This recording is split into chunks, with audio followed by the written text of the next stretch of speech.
Sot shënohet 26 vjet nga betejë e Koshharës, një nga përballjet më të rëndësishme të ushtrisë çlirimtare të Kosovës gjatë luftës për liri.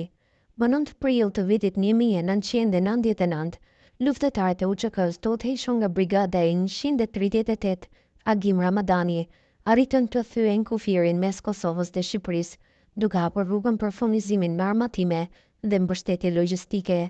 Michael Spath, ish snajperist i UÇK-s, ka rrëfyer në emisionin Ora 7 se si u bashkua në Ushtrinë Çlirimtare të Kosovës pas një periudhe në Ushtrinë Amerikane. Ai kujton se ju desh të bënte shumë përpjekje për të bindur të tjerët për t'ju bashkuar luftës. Mund desh të bisedoja me disa Amerikanë dhe Gjerman, ata ishin shumë të pafuqishëm në atë moment, nuk ishte koordinim të duhur dhe nuk e dinin se çfarë të bënin. Pastaj mendova, pse të mos shkoj atje dhe të shoh se çfarë mund të bëj.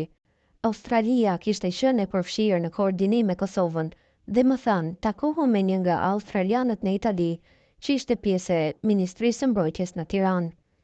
Bashkëpuno dhe bisedo me të për çfarë pajisjesh të duheshin dhe çdo gjë tjetër, ka rrëfyer ai.